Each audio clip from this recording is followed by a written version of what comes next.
Bismillah walhamdulillah, as-salatu was-salam ala rasulillah wa ala alihi wa sahbihi ajma'een. Assalamu alaikum wa rahmatullahi wa barakatuhu. I hope everyone's doing well. I hope everyone's week started off really well, mashallah. I hope everyone's doing some sort of something to keep themselves busy during the daytime. I know it's kind of unsettling, obviously, I believe recently part of Dallas or majority of Dallas have gone into kind of like a stay-at-home clause. So I hope everyone's doing well, inshallah, in their homes. So welcome back to the Lives of the Companion series, where we highlight a different companion of the Prophet sallallahu alaihi wasallam, where we go through their life, we go through some of the major narrations and some of the reflections that they were known for, and how they really became the people that they became, because this is really important. There are a lot of things in our lives that subhanAllah, this is one thing that I always reflect on very often, is that if I had passed away, what would people narrate about my life, after I had passed, right? I hope I have done any sort of small particle of good that people would be able to say, like, this person did this and this person, I remember them for that. So may Allah Ta'ala grant us that honor that the companions of the Prophet ﷺ they had. So yesterday we were talking about Khadija bint Khuwaylid, the wife of the Prophet sallallahu alaihi wasallam. So today what we're going to be doing is we're going to be talking a little bit about a person that needs no introduction. And the way I introduce this person, I always say, imagine your best friend and magnify it by like 100. Okay, imagine your best friend and think of a person that's like 100 times that person. This was the person that Abu Bakr Siddiq radiallahu anhu was. He was a person who was just such a monumental human being that the Prophet sallallahu alaihi wasallam, when it came time for Abu Bakr Siddiq to accept Islam, he didn't even flinch when he did it, right? Most of us, and a really amazing thing to think about, to reflect on, is we sit here 1400 years later and we talk about, the amazing things that the Prophet sallallahu alaihi wasallam did in his life, and, the hardships that they had to endure. But a really big question to ask ourselves is, what side of history would we have been on if we lived during the Prophet sallallahu alaihi wasallam's time? It's a really, really big question. All right, because it's one thing to sit here and kind of define and narrate these stories that happened years ago, but it's a whole different story to ask yourself, what would you have been like if you lived during the Prophet's time? Would you have been a person who gave up their comfort, who gave up their safety to a certain extent, who gave up almost everything they knew in their life to accept Islam and also to join the cause and the message of the Prophet sallallahu alaihi wasallam? Or would you be on the opposite side of history, where you'd be like, oh, you know what, I'll just wait for this storm to kind of like pass by, and then I'll see where this kind of train goes, and maybe I'll hop on it if it's convenient for me. So this is a really important kind of lesson that we want to discuss today. And Abu Bakr Siddiq radiallahu anh, to me personally, to me as a student, he really, really represents this saying in our tradition that says, Sami'na wa ata'na. Okay? Sami'na wa ata'na in Arabic means you listen and you obey. Okay? We listen and we obey. We hear and we obey. That's it. Abu Bakr Siddiq was one of those guys who did not need convincing. He did not need convincing. He knew the Prophet sallallahu alaihi wasallam so well. He knew him on such a personal level that there was no way that he was going to question the Prophet sallallahu alaihi wasallam about anything, right? And this actually serves to be a really strong principle in our friendships, right? A lot of us, living in today's age, there's a very big truth to the fact that there's a lack of trust with a lot of relationships we have in today's time, right? Where we are reluctant or hesitant on telling people things, and this actually kind of happens as you get older as well, is that your social circle tends to shrink a little bit. When you're younger, you're kind of like, yeah, they're my best friend too, and that person's also my best friend, and you have a gazillion best friends. But then as you get older, you start to kind of realize that the circle of trust that you have with the people in your life becomes kind of smaller, because trust is a very, very sensitive thing. Trust is a very sacred thing, where it should not just be given to anybody, right? And Abu Bakr Siddiq's relationship with the Prophet sallallahu alaihi wasallam, it was one where he had so much trust in him that he had no issue at all doing anything that the Prophet sallallahu alaihi wasallam told him to do, right? Abu Bakr, in the earlier stages of his life, he was already a very faithful person. Abu Bakr Siddiq, actually, in tradition, before he even became a Muslim, he did not worship idols, right? There was another narration that actually said that Abu Bakr Siddiq never even touched alcohol before Islam came down, right? This man was a Muslim before Islam wasn't even a thing at that time, right? And so Abu Bakr was a person who was already kind of on this trajectory of piety. Like, he was already a very, very pious person before he even learned about Islam. And not only that, Abu Bakr was a person who had a lot of good a really good reputation in the community. He was a person who was like honorable. He was truthful. He was very, there's a lot of narrations in the Prophet's life that actually say that Abu Bakr and the Prophet were very similar. They were very similar, and hence why they were best friends, right? They had just the utmost respect for each other, but on top of that, in terms of their characteristics, they were very similar in terms of the people that they were. And this is why Allah connects the hearts of people who are close together. And Abu Bakr Siddiq was kind of just that example. And he was one of the first people who accepted Islam at the hands of the Prophet ﷺ. He was a person who didn't really need, like I said before, any sort of convincing. He literally walked up one day and he goes, "What's going on here?" And then they're saying, "You know what? This guy, he's saying that there's one God, la ilaha illallah, and that he's a prophet of Allah and he's a prophet of God." And Abu Bakr Siddiq was like, "Wait, who said this?" And they said, "Well, it was Muhammad bin Abdullah." And he goes, "Muhammad said this? I'm in," right? He goes, "Muhammad said this, I'm in." Like, there's no question about it. And from then on, his objective of life became to serve the Prophet ﷺ. And there are multiple points of reflection already here. We got to ask ourselves, number one, what type of friend are we? That's number one. That's the first thing I want everyone to reflect on during today's session. And number two is, what would be the objective of your life if we had to say it?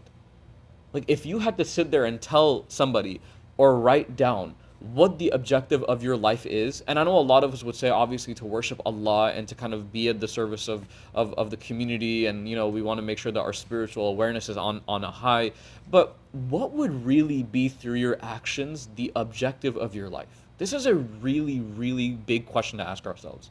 And Abu Bakr Siddiq, we'll talk about it a little bit later, his objective in his life was literally to serve Islam, and by doing that, serving the Prophet ﷺ, right? And so his nickname was a Siddiq, right? Abu Bakr Siddiq, which obviously comes from the word Siddiq, which means truthful, the one who is true. Abu Bakr Siddiq was, and it's really interesting that the people's nicknames that they had back then was really significant of who they were as a person. The Prophet ﷺ's nickname was As-Sadiq al-Amin, right? The truthful, the trustworthy. Hamza radiallahu anhu's nickname was Asadullah, like the lion of Allah. Abu Bakr's nickname was Siddiq, right? And that is just a testament to show how truthful of a human being he was. Not only in terms of his own speech, but just the lifestyle he used to live. Like, he was such an honest human being. And it's something to think about when we're talking about this person's life.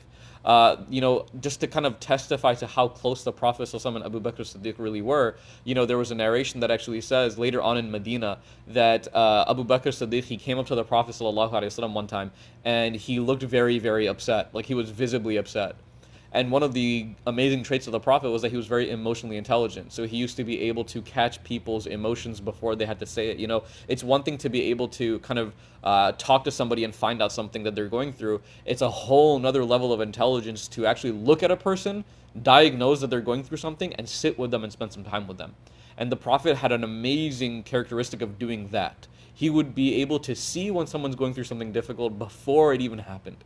And so he, ﷺ, sees Abu Bakr Siddiq walk in, and he looks at Abu Bakr Siddiq and he goes, "Abu Bakr, what's going on?"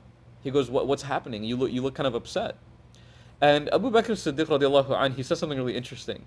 He goes, "Well, I got into this argument with another companion," right? He goes, "I got into this argument with another companion, and we disagreed on something, and this companion said, well, I'm going to hold this till the day of judgment," okay? He goes, "I'm going to hold this till the day of judgment." And the Prophet ﷺ, he goes, and that's like a very big thing to say, right? I mean, like, you're not going to basically let it go until the day of judgment.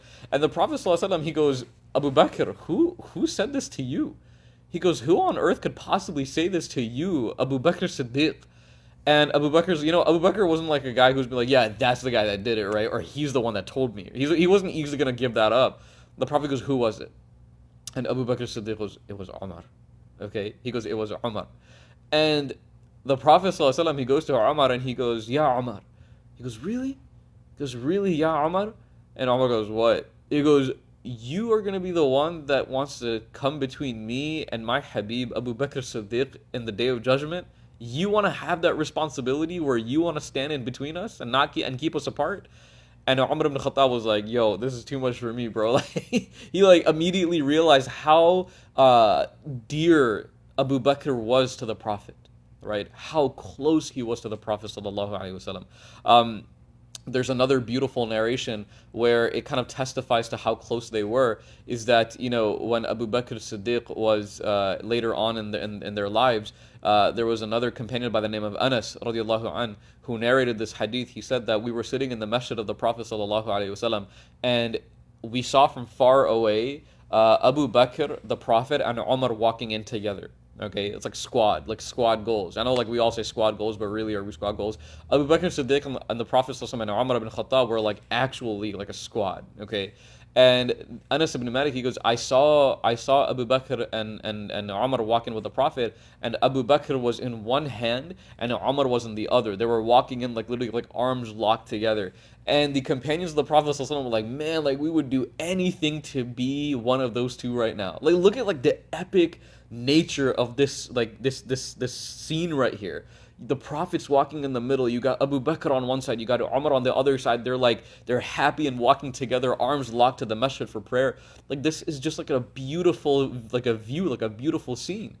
And the companions of the Prophet go like, man, we would do anything to be in that place. And the Prophet, he looks at them and he goes, you see this? Like, you see how we are right now? He goes, this is the way we choose to live this life, and this is the way that we'll be resurrected in the hereafter. He says, this is the way that we choose to live this life, and this is the way that we will be resurrected in the hereafter. And this is actually a really beautiful kind of reflection here, is that the people you do beautiful things with in this life, Allah will reconnect you guys in the hereafter, right? Allah will reconnect you and rejoin you with the people that you do good things with in this life, right? This is why I think it's a major reflection to think from the life of Abu Bakr Siddiq, not just about friendship, but what your friendship is based on, right? A lot of us kind of, just because we find somebody entertaining, or we find somebody kind of comedically humorous, and we find somebody kind of a fun time to be around, we're like, oh yeah, like that's my buddy, that's my pal. But we realize the idea of suhbah, right? The idea of suhbah in Islam, the idea of companionship, it reaches far beyond just the feeling of entertainment, right? Like, a friend is not somebody you're just merely entertained by. A friend, a companion, is somebody who literally brings you closer to God, right? Like, their sight makes you think about Allah. There's actually a very famous narration that says a person who you want to be around, their presence should actually remind you and help you remember Allah. Obviously, not saying that, like, they literally remind you of God, astaghfirullah, but I'm saying, like, their literal presence helps you remember God. Like, they're the ones that actually kind of sometimes inconveniently say, hey, I know we're watching a movie right now, but Maghrib's like over in a few minutes, like we gotta stop and pray. Or, like, I know we've been hanging out all day and we're out and like getting some tacos or coffee or whatever it is, but like we really should like do our Asr prayer before time's up. Those are the friends that you really learn to value after a while. And the idea of friendship is not just convenience, right? If friendship is not only whenever you feel convenient with somebody else, that like, oh yeah, that's my friend. A friend is somebody sometimes where they'll tell you like it is, right? And they're not afraid to tell you like it is. A true friend is a person who understands that your relationship is at such a level where they're not afraid to be like, you know what, if I tell this person how I feel, I'm afraid that they'll leave. Right? A true friend is a person who is candid. They go up to somebody and they say, this is how I feel about it. And they say it respectfully, because obviously all friends should be respectful, but they're not afraid of judgment from their friend, right? That's what suhbah is. That's what companionship is, right? And the Prophet ﷺ and Abu Bakr Siddiq, they really had this. Abu Bakr, one of the most monumental moments in his life and one of the biggest honors of Abu Bakr Siddiq's life was the fact that he was actually able to migrate from Mecca to Medina with the Prophet sallallahu alaihi wasallam. That the Prophet had actually told a lot of other of his companions to go ahead and to leave and go to Medina before him, and he specifically was waiting so he could go with Abu Bakr Siddiq. And Abu Bakr Siddiq, when we talk about migration or hijrah, right, we're talking about kind of leaving, departing. Where a lot of us kind of in Islam, we tend to kind of glorify certain moments of the Prophet's life. For example, like battles, we tend to glorify the Battle of Badr and glorify the Battle of Uhud. These were not necessarily like glorified moments. These were difficult moments, right? The hijrah was not a happy vacation that the Prophet took from Mecca to Medina. It was almost like it was really more aligned towards like leaving your home and crying on the way to leave, because the Prophet, there was a narration that actually said that before the Prophet left for Medina, he went and he looked at the Kaaba and he said, "Wallah, if I didn't have to leave you, I never would."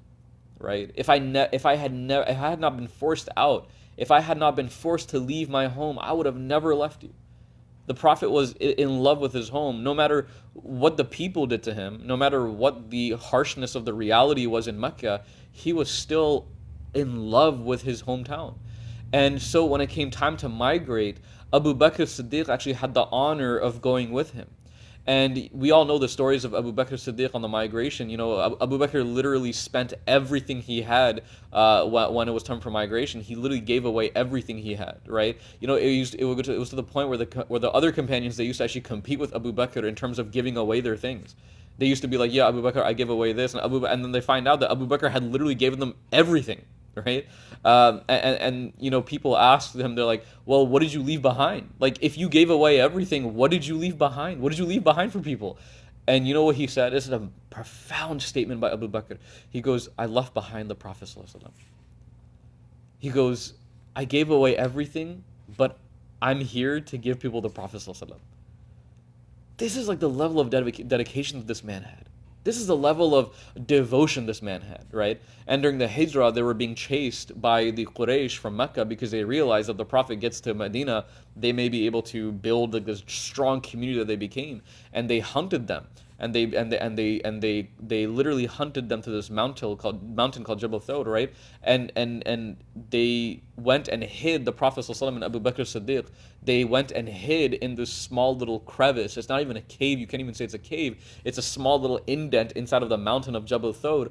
And we actually, subhanAllah, when we were at Umrah this past, I see somebody from our Umrah group, mashallah, this past winter, we went and we actually saw the mountain Jabal Thawr, and we saw where, the tip top point. And by the way, Jabal Thawr is not some like kind of nicely paved mountain where it's like a smooth climb to the top. This thing is like a straight shot up.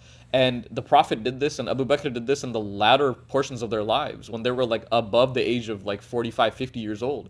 Like, this isn't any easy trek. And when they were up in this crevice in Jabal Thawr, the Quraysh were coming so close to them, they were so near them, that Abu Bakr Siddiq was like, he was panicking. And the reason why the Prophet's friendship with Abu Bakr was so beautiful is because it was a very give and take relationship. When Abu Bakr was panicking, the Prophet would go and calm him down. When the Prophet would kind of go through a difficult time, Abu Bakr would go calm him down. It was completely like a yin-yang situation where they were so mutually obviously friends, and they were so good for each other that Allah clearly put them together for a specific reason, right? And so when Abu Bakr was kind of panicking, he was sort of having a moment where he was terrified on the top of this mountain. He actually looked at the Prophet and said, "Ya Rasulullah, the Quraysh, they didn't even have to look down at their own feet. They didn't have to look for us. If they looked down at their own feet, they would see us right there," right? And this was how difficult this situation was, that if the Quraysh would look, literally all they had to do is just look down. And if they looked down, they would see us, Ya Rasulullah. And Abu Bakr was like kind of having a moment where he was scared. And the Prophet ﷺ, looks at him and he goes, "Ya Abu Bakr." He goes, "What would you say, Ya Abu Bakr? What would you say if I told you that two people's third party was Allah?" He's like, "What would you say of two people if their third was actually Allah?"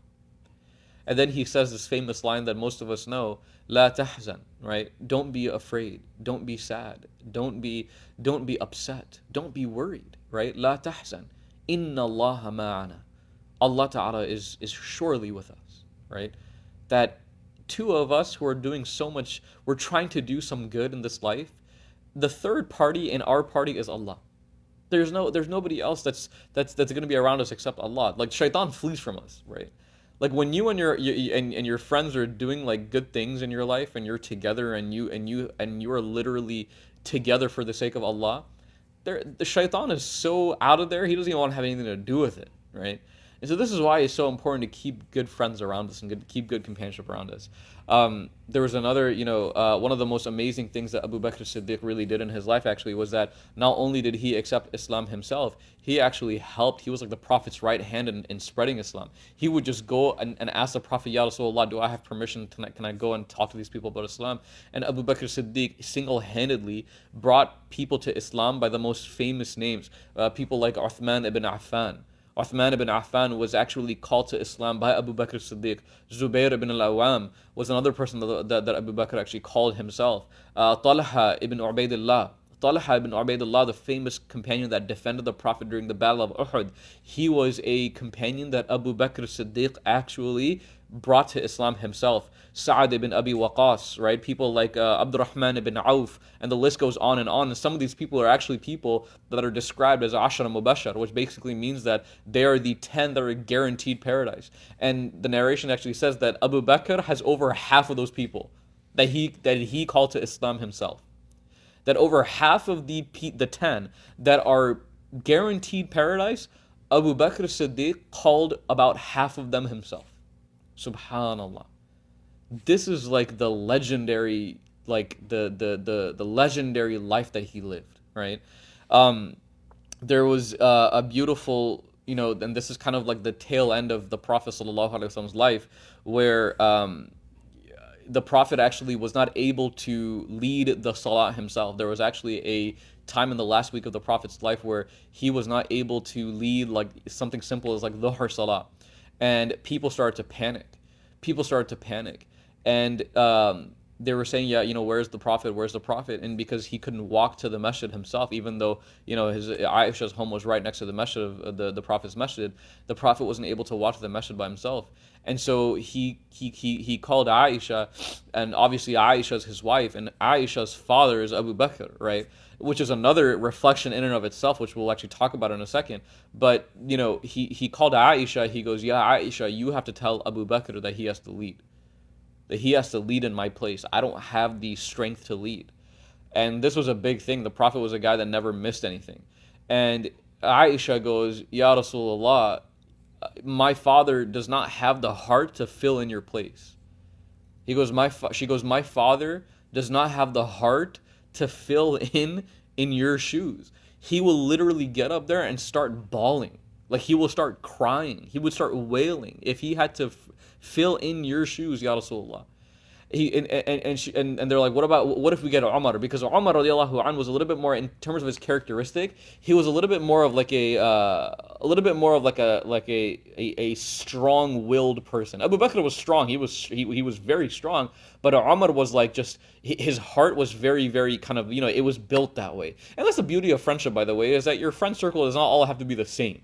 Right? I know everyone thinks like, oh, I gotta have my friends gotta all be the exact same. We gotta like the same colors. We gotta like the same food. We gotta like the same drinks. We gotta like the same movies, etc., etc. Friendship doesn't have to be like that. Your friends can be very different from you, and that kind of brings people together. Abu Bakr and Umar were very different from each other, but they were very close as well, right? Umar was a little bit more of a strong characteristic, and Abu Bakr had a little bit of a softer heart, right? And so some of them were like, yeah, let's call Umar and let's ask him to lead. And the Prophet goes, no.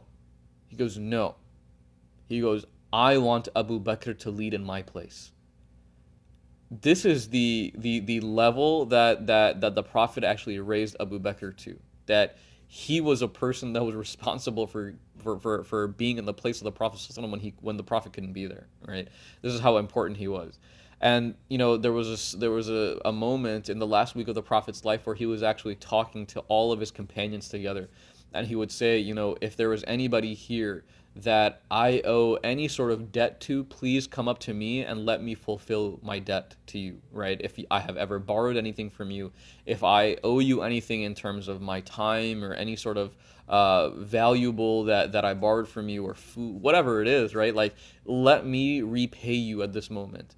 And obviously, nobody on the final week of the Prophet's life is going to be like, yeah, Rasulullah, I remember you owe me like a $5, or like, no one's going to say that.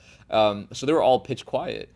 And the Prophet ﷺ, he goes, but there is one person here who, no matter what I do, nothing I do will be able to pay them back for what they've given me.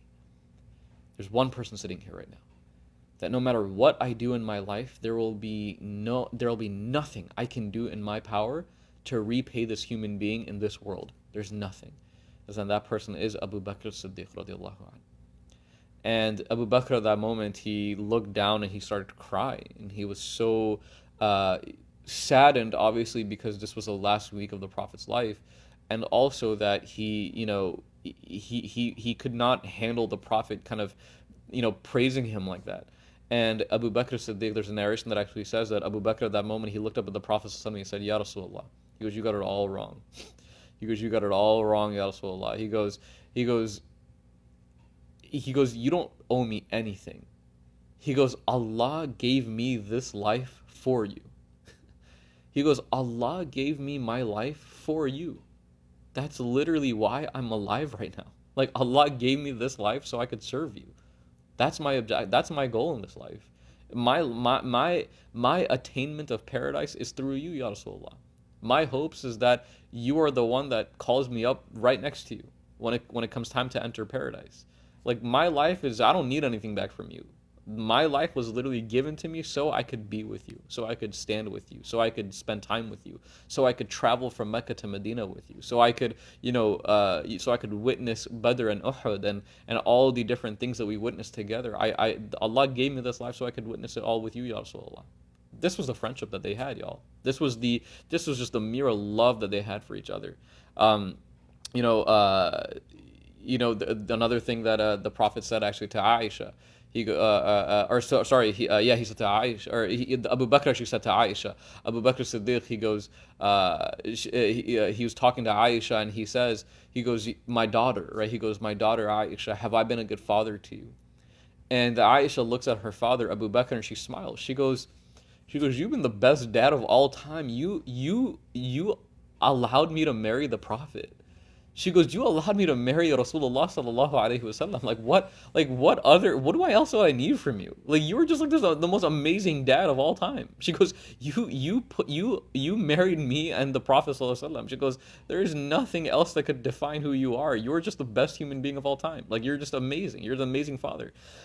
And the idea that Abu Bakr actually married his daughter to the Prophet sallallahu alaihi wasallam would actually tell you leagues about how much he trusted the Prophet, right? Because, I mean, let's be real, y'all. I mean, like, what happens is, like, when you have a friend and, like, it's all happy and everything like that, and you're good and you're vibing and this and that and all that stuff, but it gets a little bit more serious when that friend kind of, like, is a part of your family, right? Like, whether it's like your friend turns into your brother-in-law, or your friend turns into your sister-in-law, and or your friend, whatever happens, it becomes a little bit more serious. But Abu Bakr Siddiq didn't have any sort of issue at all. He didn't have any sort of kind of hesitancy of allowing the Prophet to marry his daughter. He goes, this is my best friend. This is my best friend, man. Like, of course I want you to marry my daughter. That's like, there's no question about it. There's no question about it. There's no hesitancy that I have whatsoever, right? And so these are just a few of the examples from the life of Abu Bakr Siddiq that really teach us leagues about who he was as a person. To finish off here, and we only have a couple of minutes left, but to finish off here, one of the things that, a lot of the companions, they used to say is, wherever you look, you will see, if you're looking for the Prophet, and if you can't find him, just look for Abu Bakr and he'll be right next to him. right? Whether this was a battlefield or whether this was kind of just being in Medina or Mecca, whatever it is. If you're looking for the Prophet ﷺ, just look for Abu Bakr and you'll find him right next to him. A lot of the companions of the Prophet ﷺ, Ibn Umar specifically, he actually said that the death of Abu Bakr Siddiq was actually caused by the death of his friend, the Prophet ﷺ. That he lasted 2 years longer than the Prophet did, but after 2 years, his heart just could not handle being separated from his friend anymore.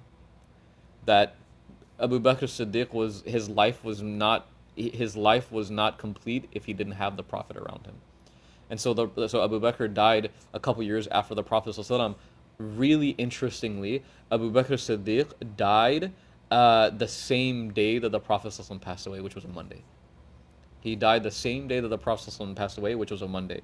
And maybe Allah, and he used to make du'as that maybe Allah will give me a death on the day that my beloved passed away. He used to actually say this to God. He used to say this to Allah. He said, may Allah give me death the same day that my beloved passed away. And he told his family, he said, please bury me with my beloved, bury me with my best friend. And you look today, you go to the masjid in Medina, you go and look at Masjid al-Nabawi, the Prophet ﷺ's masjid, and you see the grave of the Prophet ﷺ behind that gate. It goes the Prophet ﷺ, and right next to the Prophet is Abu Bakr Siddiq. They're buried right next to each other. Allah joined them in this life. Allah joined them in the grave even, and Allah will join them in the hereafter, inshallah. It's always brings, whenever I see it, every time I go to Medina and I see the Rawda, like the area of the Prophet's masjid where it was like his home, his community, and his own musalla, and you walk a little bit past and you see the Bab Salam is actually what it's called, the gate of peace or the door of peace, and you see the Prophet's grave, and you see right next to the grave of the Prophet the resting place of Abu Bakr Siddiq. Right, they're right next to each other. So we'll end with that, inshallah, today. Short reflection over the life of Abu Bakr Siddiq. May Allah Ta'ala give us the companions in our lives that are as beautiful as Abu Bakr Siddiq. May Allah allow us to be the same quality of a friend to our friends as Abu Bakr Siddiq was to the Prophet ﷺ. May Allah give us the characteristics of nobility and honesty and truthfulness and honor that He gave Abu Bakr Siddiq. And may Allah Ta'ala allow us to live a life that is meaningful, that is completely blessed, that is so nourishing that we can say, Ya Allah, at the end of our life, that we lived a life that was completely for the sake of you, Ya Allah. May Allah give us all of that. Ameen Rabbil Alameen. Subhanakallahumma wa bihamdik wa nashhadu an la ilaha illa ant nastaghfiruka wa natubu ilayk. Jazakumullahu khairan, everybody. Inshallah, tomorrow we'll be continuing on with another companion of the Prophet sallallahu alaihi wasallam, and I will see you guys inshallah ta'ala tomorrow live on Instagram and Facebook at 6 p.m. sharp. All right, guys. Jazakumullahu khairan. Appreciate you guys. Assalamu alaikum wa rahmatullahi wa barakatuhu.